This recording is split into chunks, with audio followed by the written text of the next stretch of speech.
Comme ça c'est fait. Mes amis, je vous salue tous et toutes. Merci d'être là présents. Merci d'être si nombreux.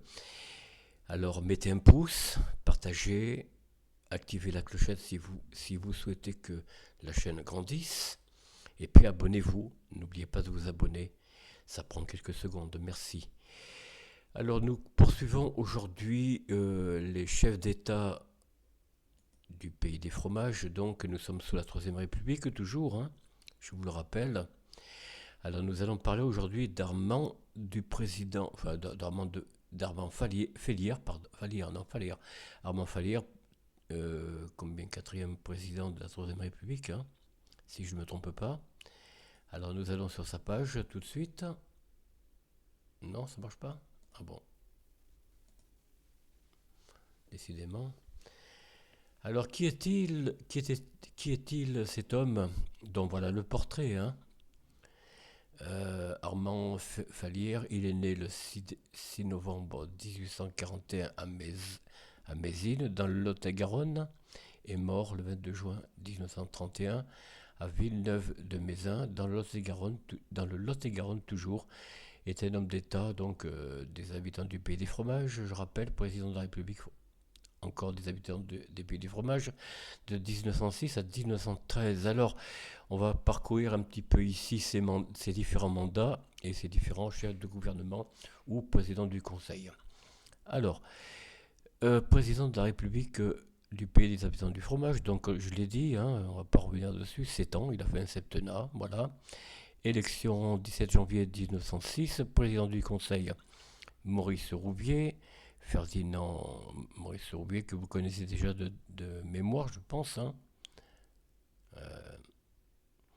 Ferdinand Sarien, Georges Clémenceau, voilà, les débuts de Georges Clémenceau, en politique, je crois, enfin, je ne sais pas si c'est un début, mais Aristide Briand, voilà, Joseph Caillot, voilà, Aristide Raymond Poincaré, pardon, le fameux franc or de Raymond Poincaré, nous en reparlerons en temps voulu.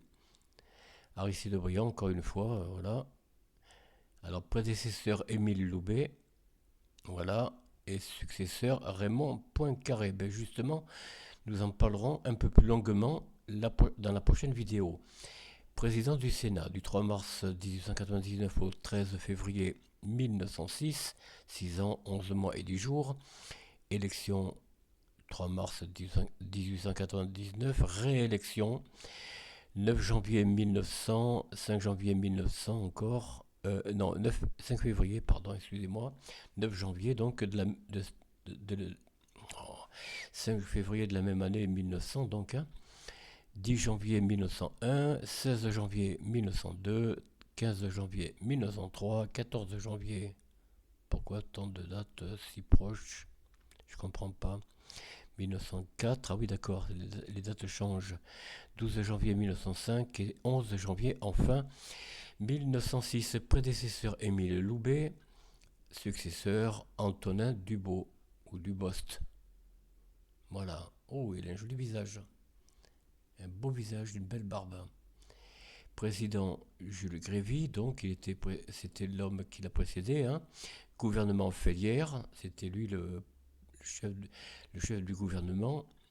Législature troisième République, évidemment. Coalition Union Républicaine, prédécesseur Charles Duclerc, voilà. Et successeur Jules Ferry, ministre de l'Instruction, comme vous l'apprendrez un peu plus tard, si nous arrivons jusqu'à lui. Alors, ministre des Affaires étrangères par intérim, donc 29 janvier 17 février 1883, 19 jours, donc président Jules Grévy, président du Conseil lui-même, gouvernement Fallière, prédécesseur Charles Duclerc, successeur Paul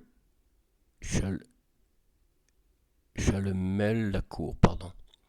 Ministre de l'Intérieur, donc, 7 août 1882, 17 février 1883, 8 mois et 10 jours, Président Jules Grévy, président du Conseil Charles Duclerc, président du Conseil lui-même, toujours, bon.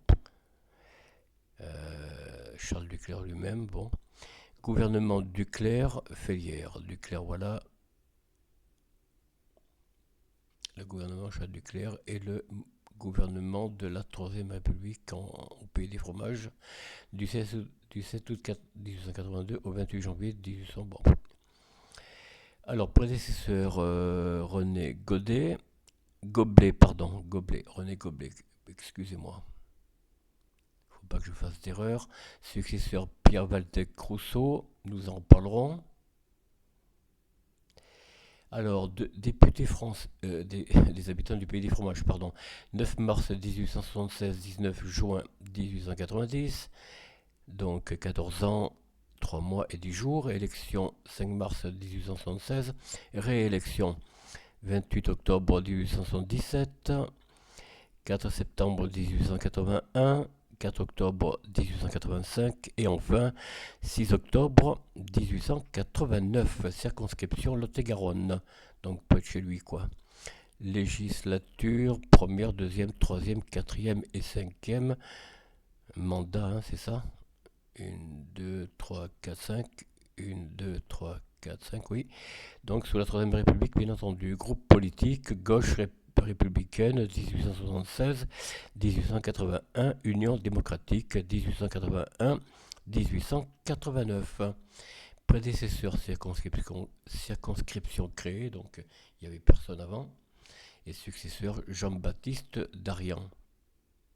Voilà.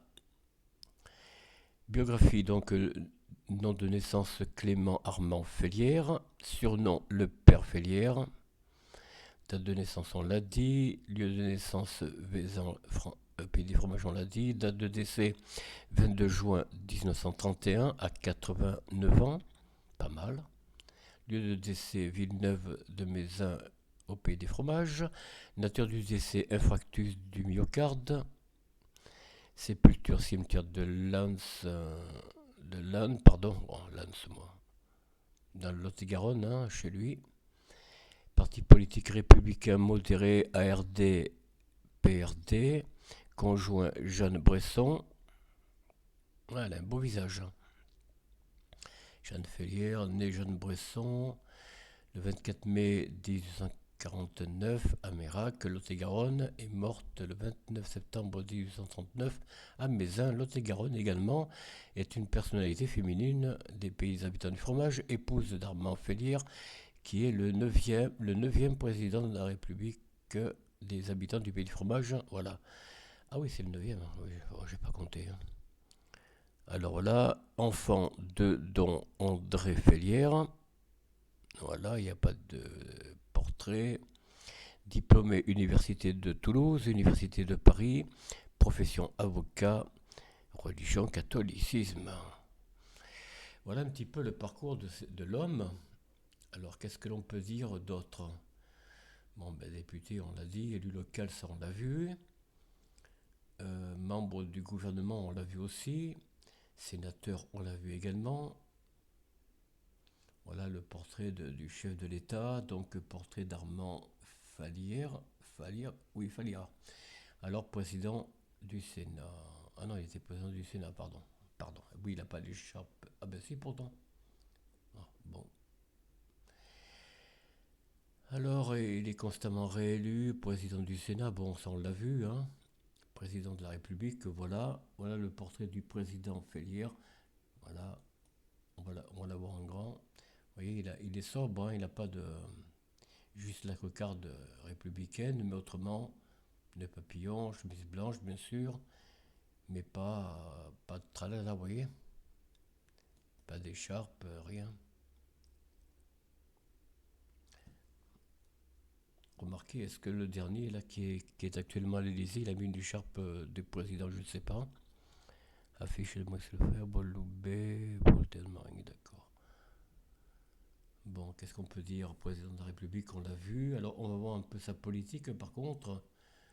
Ça, c'est quoi ça? Agression de Félière par Matisse, couverture du... Ah, il est agressé, hein, effectivement. garde du corps à l'époque. Hein. Bon, bref. Bon, on voit qu'il est agressif, bien sûr, mais ça, bon, tout chef d'État, ministre, député, comporte des risques, hein, évidemment. Ça, ah.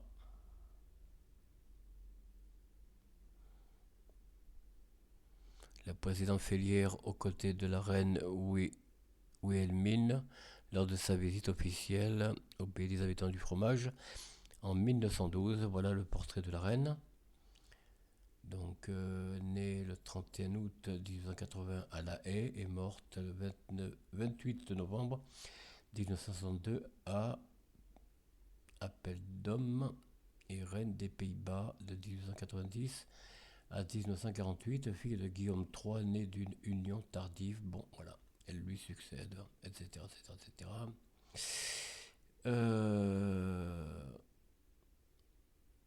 Voilà, bon, bah écoutez, qu'est-ce qu'on peut dire de plus? Retraite, déjà, bon, il n'a pas fait grand-chose dans la politique extérieure et intérieure du pays. Il y a beaucoup de choses qui manquent, apparemment.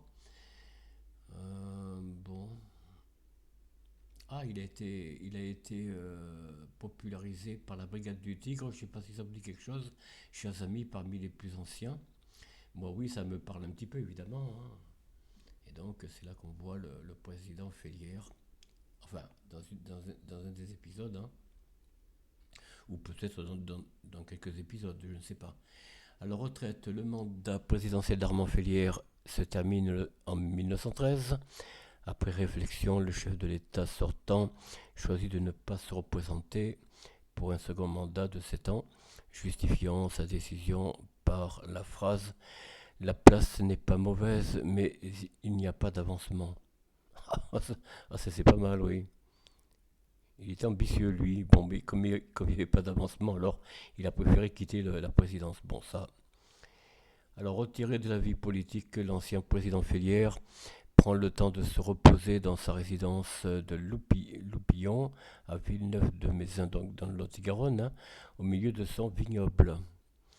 Pendant cette retraite, il fait un seul retour à Paris lors de l'élection de Paul Deschanel, que voilà. C'était un Belge. À la présidence de la République, à cette occasion, il participe à une réception à l'hôtel de ville de Paris du nouvel élu, avec les anciens présidents Raymond Poincaré et Émile Loubet. Ah. Mort et obsèques, voilà. Armand Félière meurt dans sa résidence de Loupillon des suites d'une crise cardiaque, ça on l'a dit, le 22 juin 1931, près de 20 ans après avoir quitté l'Élysée, pardon.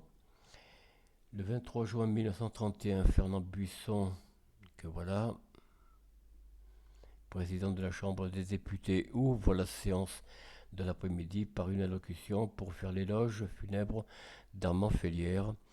Pierre Laval, président du Conseil, s'associe par une prise de parole à cet éloge. Pour le Sénat, c'est Albert Lebrun, un futur président, comme d'ailleurs le dernier de la Troisième République, mais nous y reviendrons. En tant que président qui prononça l'éloge, et pour le gouvernement, Léon Bérard. D'accord, plus d'une page. Bon. Ministre de la Justice s'associe à cet hommage. Le Sénat suspend la séance pendant une demi-heure en signe de deuil. Ces obsèques se tiennent le 25 juin 1931 en l'église Saint-Jean-Baptiste de Mézin, donc dans le Lot-et-Garonne, hein, bien sûr, en présence notamment du général Braconnier, chef de la maison militaire du président de la République et représentant Paul Doumer.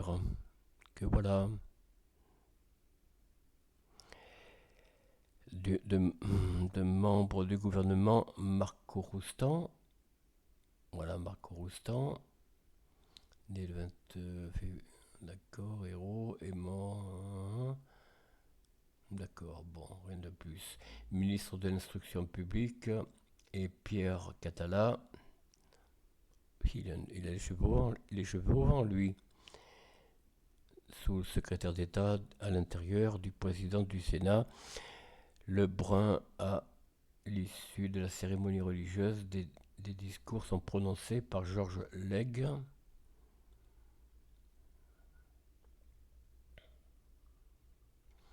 Voilà, d'accord.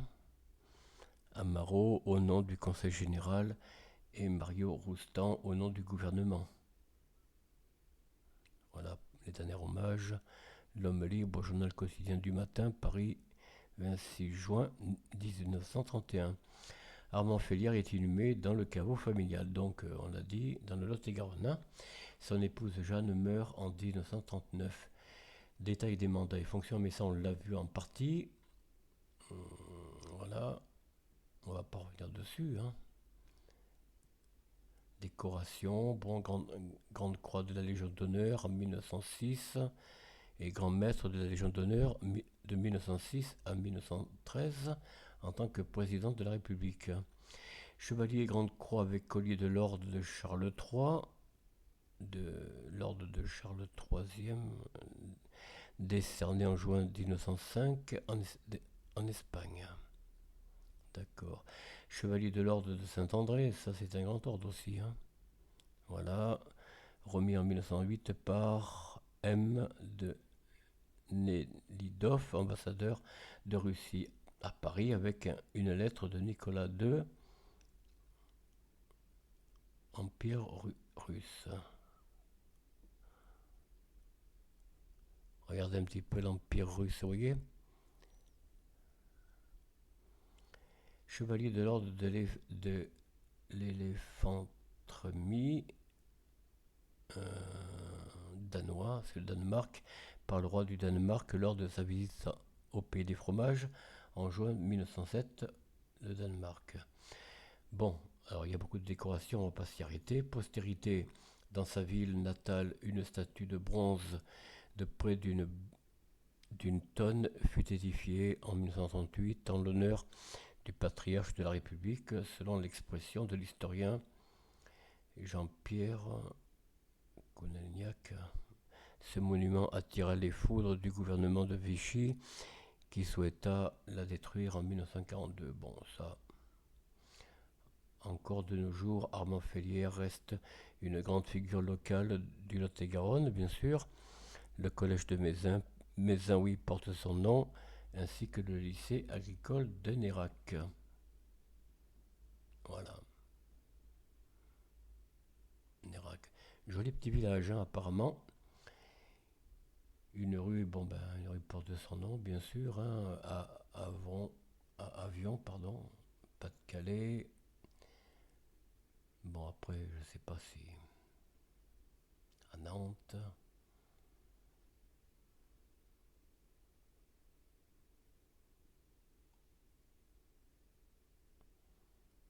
Oui, bon, voilà, après, c'est les références, chers amis.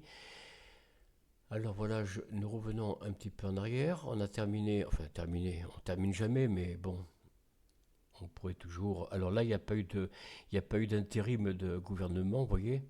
D'ailleurs, depuis le mandat de Émile Loubet, il n'y a pas d'intérim. Alors l'intérim, on le retrouvera plus tard, dans d'autres circonstances et d'autres gouvernements, d'autres chefs de gouvernement, d'autres présidents. Voilà, chers amis, j'espère que cette vidéo vous a pas trop déplu. Si c'est le cas, manifestez-vous. C'est tout ce que j'ai à vous demander, et à vous dire d'ailleurs. Et pour finir, comme d'habitude, je dirais, écoutez, soyez heureux en famille, soyez heureux avec vos amis, sur votre lieu de travail, vos collègues. Soyez remplis d'empathie, de bienveillance. Et quant à nous, nous nous disons à bientôt. Au revoir.